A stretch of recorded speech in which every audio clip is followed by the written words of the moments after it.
average recommended daily dose of sugar should be around 6 grams per day. What if I told you that they can double that in just one soda?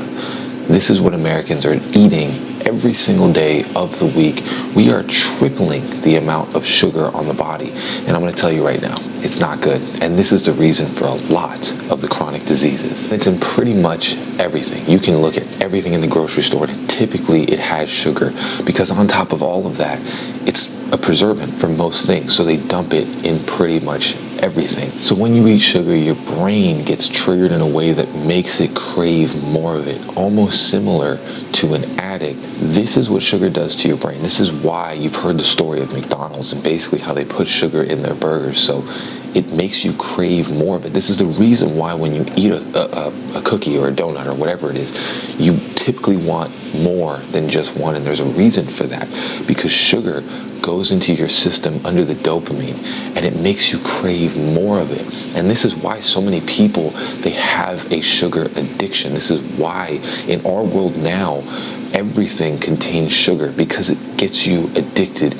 to it. Your brain gets itself kind of reconfigured to want to crave something like that. And this is what America has played on with our health system and with the way that we purchase food. It puts it in everything so that you need to buy more of it. On top of all of that, there are no calories or really any sort of fiber in the food. So one, it makes you addicted, and number two, you don't get any actual nourishment from it. So the more you eat, the less you gain. And what it does to the body is probably just as bad. So typically what it does is it circulates to your liver, it shuts that thing off, it creates insulin spikes, and then insulin resistance, which is basically your body gets used to having so much sugar in its system that it doesn't release insulin to lower your blood pressure and your blood sugar. So then your body creates this rotative cycle of constantly needing it and just allowing it to be stored everywhere, which causes obviously obesity, and it causes fatty liver disease, which on top of that, your liver is the thing that signals to pretty much get your testosterone or estrogen to be produced in your body. So on top of all of that, you have fatty liver. It does not signal to produce these sex hormones that are so necessary in your body. People think that sex hormones are just like specifically for, but it's not. These things produce energy, calm, clarity, all of the mental association of being like a high-functioning human being. They come from your sex hormones. This is what is produced in the body, and it creates the efficiency that you normally would have. And a lot of the time you can notice, because especially in our day and age now, testosterone levels in men have been significantly lowered, where a grandmother from like the 1940s typically has more testosterone than most males. And there's a reason behind that. It's not a genetic thing. It's not something that just completely had a whole turnaround because of, I don't know, years passing. It's because back in the day, sugar wasn't readily available like it is now. When you were in the 1950s and 60s, maybe you had a soda once a week at like a Sunday fair or something like that. Whereas as the years have progressed, the more and more that they've put sugar into our food system, and it has thrived because America has seen that it creates an addiction. It creates an addiction to whatever food that you put it in, because it targets the dopamine system. And what's so diabolical about this is you get someone hooked on it, they slowly start destroying themselves, where it's a rotative cycle that it slowly starts destroying the body and the mind, and then you configure yourself to all the other things are bad. This is the thing that gives me pleasure, so I'm going to keep going for it. I'll give you a personal example. I used to be a huge sweet tooth, and the one thing that I couldn't wait for was the weekend where I would have my cheat day or whatever it was, and I would go and get donuts, and I would get probably 7 or 8 donuts in one box, and I would eat that in one sitting, and the rest of the week I would feel like garbage. Never realized it until I kicked eating processed sugar, started realizing how good your body feels. And this is what we're going to get into now for why you need to quit sugar and how you can do it. The thing is, you have to understand, when people talk about sugar addiction, they don't talk about it how bad it actually is.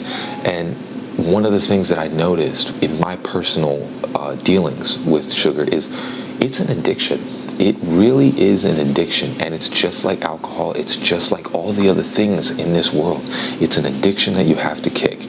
And we don't treat it like that because it's in food, so they put a smiley face on it and make it seem like it's not that bad.